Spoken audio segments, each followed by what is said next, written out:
what really tests our strengths in our toughest moments. That's what I want to talk about today with Mary Beth. She is a Secret Service psychologist, former Secret Service psychologist, and you talk a lot about resilience and also about mindset matters. Yeah.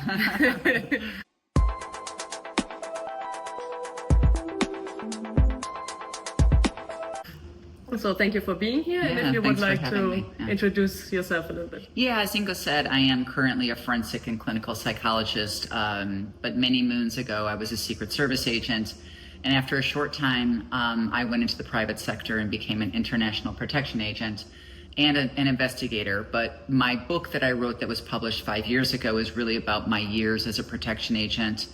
Very little about the Secret Service, and then it moved into more of all the different missions that I chose and why and what happened.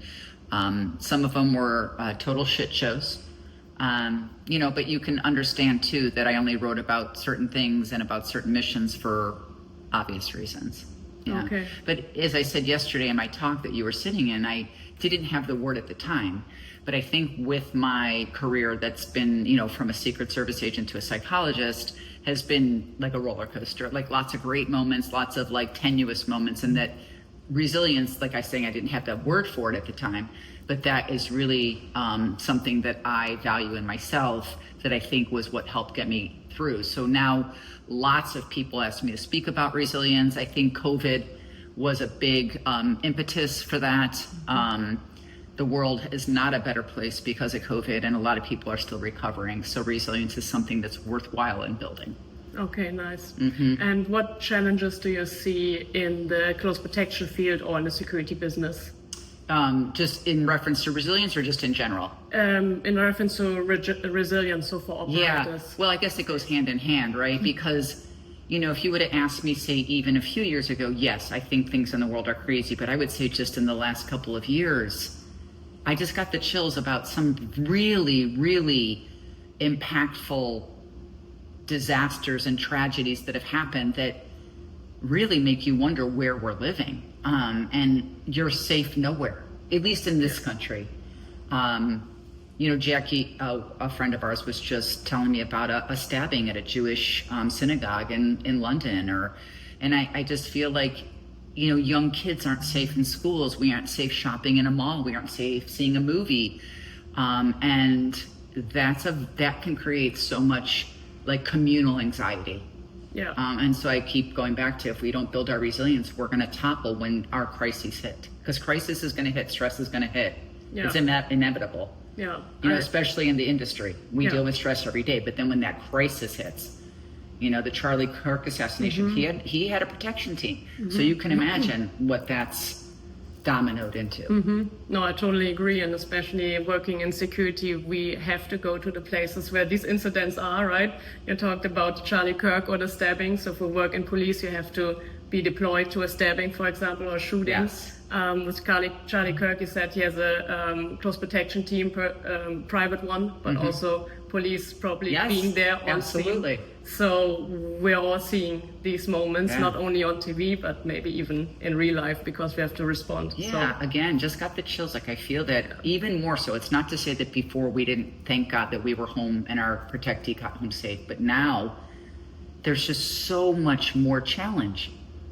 Yeah, and it's also cyber, when you think about the attacks of protectees on, through, their children, through their home networks, through all that. So that's a whole other thing that didn't even exist when I first started working in the industries in the 90s. Yeah, that's true. Yeah. So talking about your career, and you said it was a little bit like a roller coaster, up and downs. Yeah. So what have been like down moments for you personally where your resilience has been tested? Yeah, the biggest one that would come to mind is when 13 months after becoming a Secret Service agent, I was no longer a Secret Service agent. So that was, my life's dream. And I was like, oh my God, and things happen for a reason. Like, I think they did me a favor, but in the moment, I did not think so. And why I say I think they did me a favor, because when you're a Secret Service agent, you have the resources of the U.S. government, because you're responsible for, the President of the United States, the Vice President of the United States, former presidents, visiting dignitaries, et cetera, et cetera. When you go into the private sector, my very first protection assignment was in Lima, Peru. I had one partner for my protectee, right? And we were everything. We were split because this guy was a partier. So he was night shift, I was day shift. And so you supposedly had help from some of the Peruvian police, but that was tenuous, and that's a longer story as to how we knew it wasn't something we could necessarily depend on. But my point is, in the private sector, it was such a challenge and challenged me as a human that made me so much more resourceful, so much more, and internationally, it's not just in my own country and speaking English, it's testing my Spanish and talking to locals to get help and being able to trust them. And just made me who I am, and then doing other things like private investigations, very different from carrying a badge. Yes. Right? And getting information. You got to figure out ways to get information through your own resourcefulness. Yeah. No, I totally agree that changing from the government side to the private side, you think you know how the game is after a few years, but it's completely very different. And you know this because you're getting launched into this industry. Is every mission is different. Every mission brings a new challenge, and I love that. I love the challenge. Yeah. And also every client is different, right? Like so different. You think, it's another wealthy family, but it's a completely different set of personalities and demands and issues, maybe some medical stuff, maybe some children's issues. So 100%. Yeah. Okay, very interesting. Which is fun. Yeah. So maybe if we go a little bit to psychology, what are systems that you're using to teach about resilience, for example? Yeah. Mostly cognitive behavioral therapy. Why? Or I should say cognitive behavioral theory. Same thing, CBT. Because for me, cognitive behavioral theory, listen, when I'm doing therapy with clients, I use all different stuff. It depends on what they're bringing to session. But when I'm talking about resilience, it is a total mindset shift, and it's the ability to master our thoughts and self-talk, which is very cognitive behavioral, because cognitive in our brains creates emotions, and it takes our behavior and how we live life. So the cognitive, the behavioral, mediated by emotions, and then how are we living our life through all of this cycle of, it can start with a behavior, it can start with an emotion, but every single day, we have so much thought and self-talk, that sometimes we don't even realize, that we're harsh on ourselves, or we're good. We're like, that was really great. Or I could have done better. And that's okay to say that, but, we have to be careful, because those thoughts and self-talk really does as I say, what happens internally translates to our life externally. So for me, the cognitive behavioral makes sense on an everyday basis for building resilience. Yeah. Yesterday on the talk, you had a slide where you said which sentence resonates the most with you. And for me, it was happiness comes from within. And that's kind of what you're saying, right? We have the self-talk, and if something goes good, like you had it, I just joined the Secret Service, I'm feeling great, and then I had to leave the Secret Service, I'm feeling really bad. So if we're saying happiness comes from within, right, we can talk to ourselves and say, hey, I can maybe make a chance out of it. It's bad now, but can be better in the future, and came out good for you, right? That's not who I am. Like you said, that happiness comes from within. Who am I? That wasn't who I was. That's what I did for a living.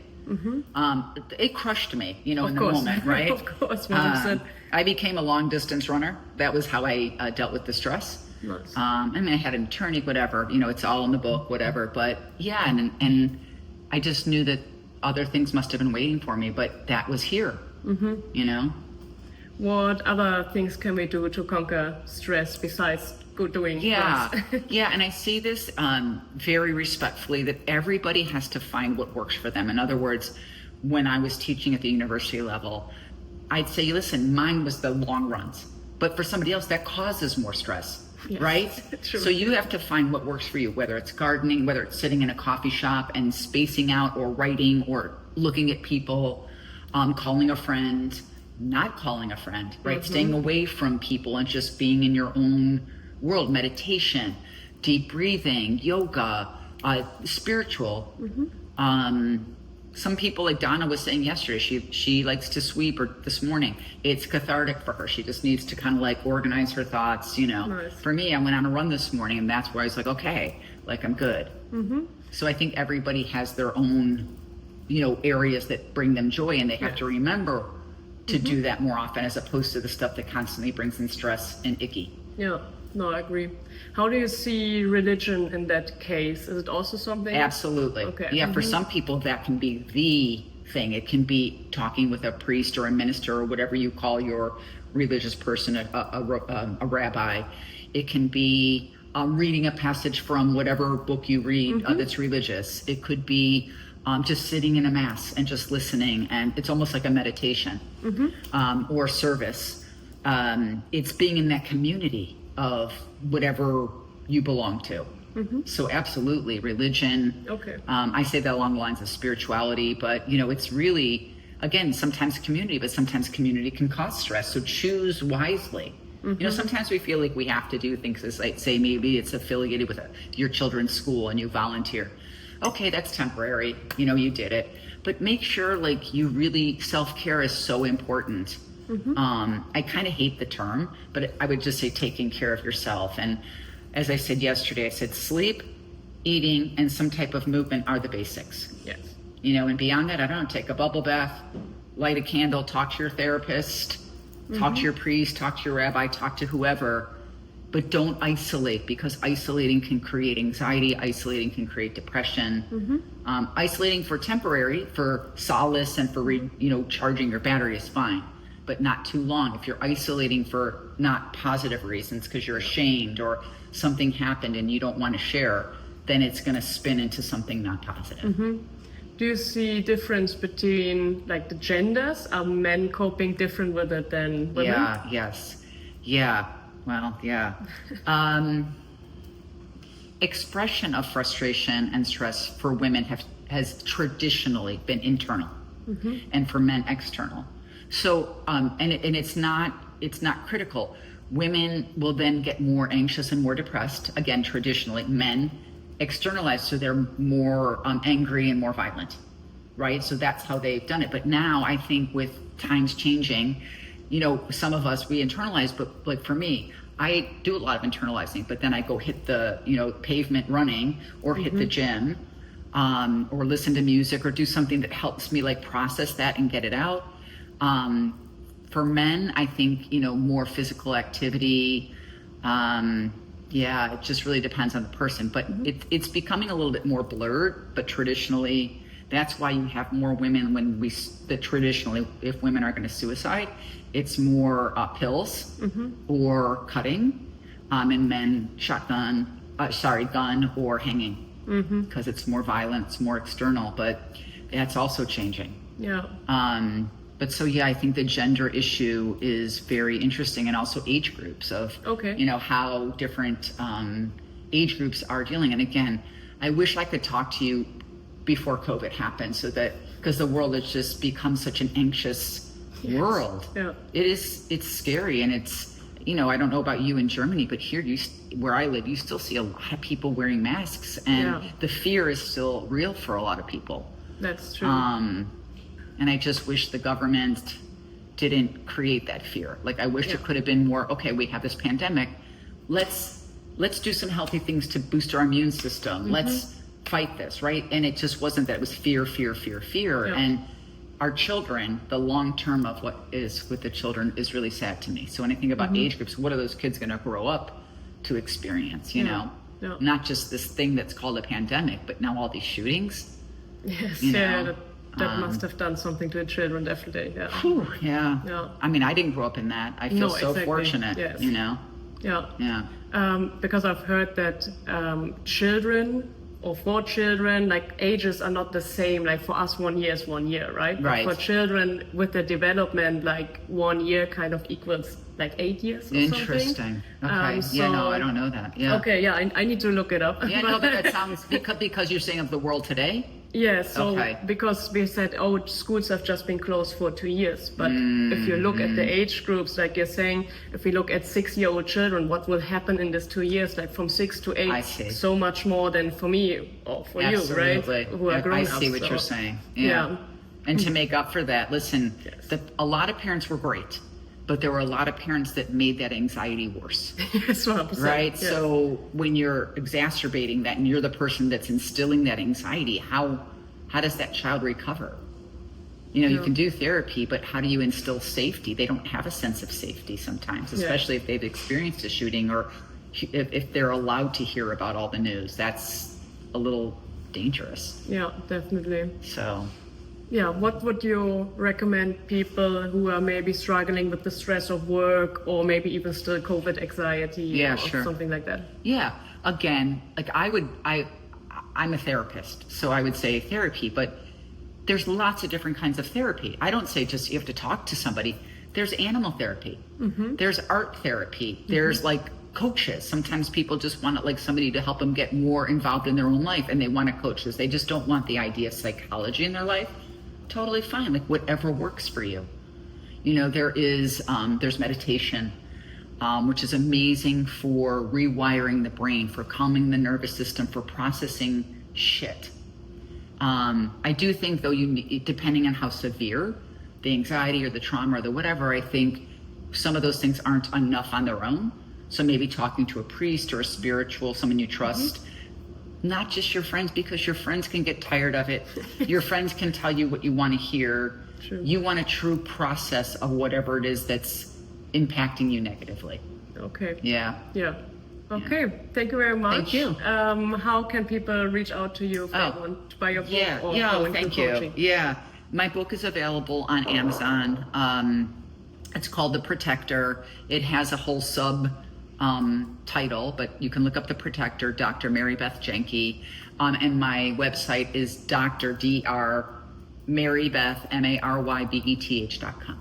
And you can find my book on my website too. And you can always contact me on my website if you have any questions. Yes, I will all link it in the description. Oh, great. Okay. And thank you very much for talking to me. Yeah, and thanks I for hope having me. that people will get more resilient in the future. Yeah, well, write to me and ask me any questions you have. Okay. Thank you very much. Thank you. Bye-bye. Thank you. Okay, nice. Yeah, that's very nice. Did you get a therapy session out of it?